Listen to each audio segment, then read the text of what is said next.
The road to Munich is getting intense because we just moved from the round of 16 and direct into the quarterfinals. And what drama in the round of 16? Yeah, we are now heading from, we're coming to, will it be Mbappe or will it be Saka? Will it be Gabriel Jesus or will it be... Gabriel who? Gabriel Jesus or Rodrigo. Will it be Bellingham or Merino? Yeah.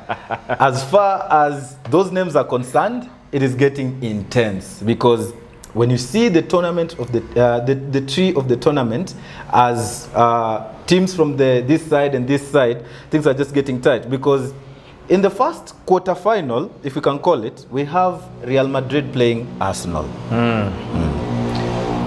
That looks like an easy game. Paper, but it will be Arsenal fans will be very disadvantaged since they'll be playing against 13 men on the pitch. Who and who? The referee. I don't know how they'll beat the referee. If they find a way to beat the goalkeeper, I don't know how they'll beat the referee. It kind of reminds me that United mean that. So you mean they have so many battles to fight? Yeah, they do. They have to fight Mbappe. They have to fight Rodrigo. Vinicius. They have to fight Vinicius. And then Brahimi Diaz when he comes on.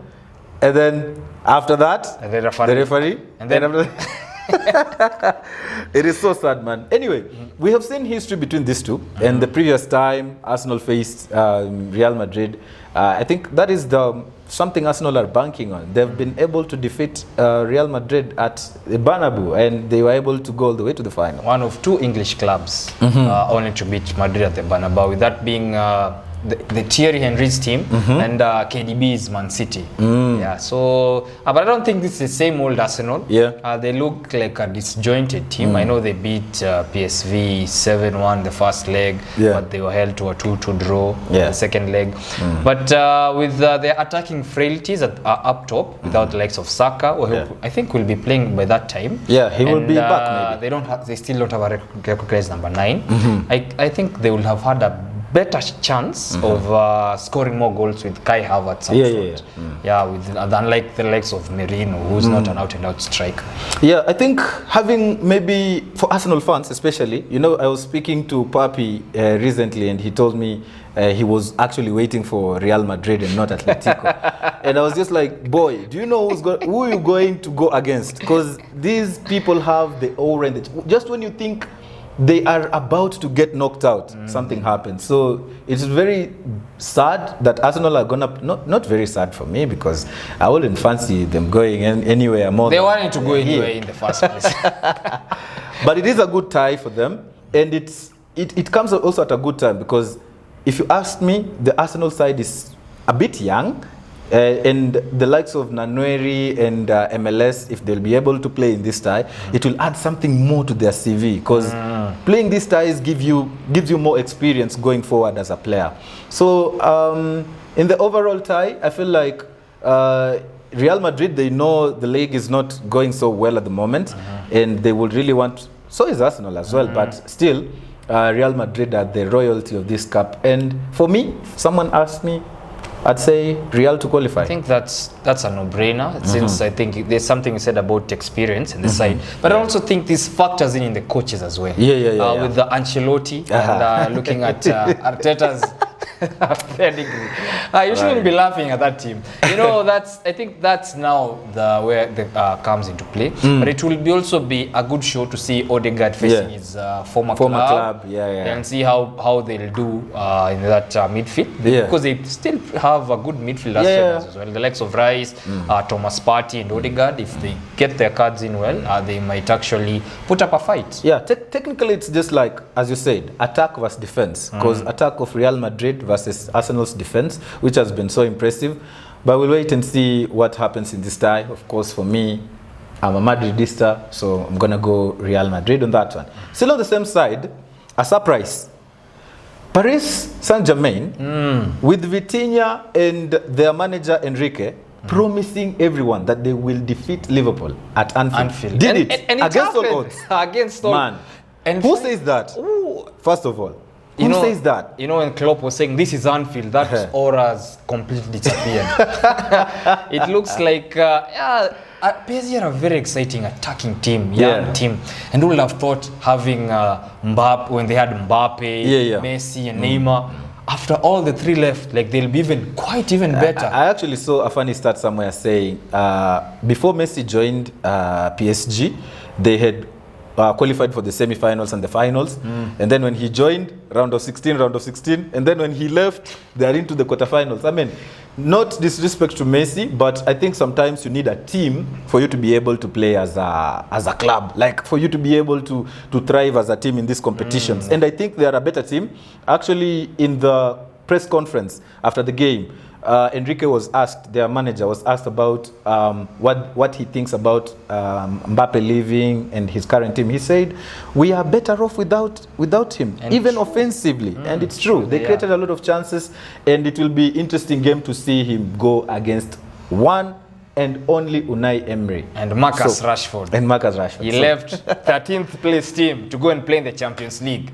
You didn't have to say that. But something interesting about this, not Rashford, because that doesn't interest me, is that Marco Asensio, who is on loan from PSG, will be able to play in this tie because of the rules that UEFA were able to twitch. That's nice. It will be an exciting tie. I think this, to me, this will be like the game of the quarterfinals, if I can put it. Since there is no like overall disputed winner. I know there is some biases probably towards PSG, but Aston Villa have actually been quite decent as well.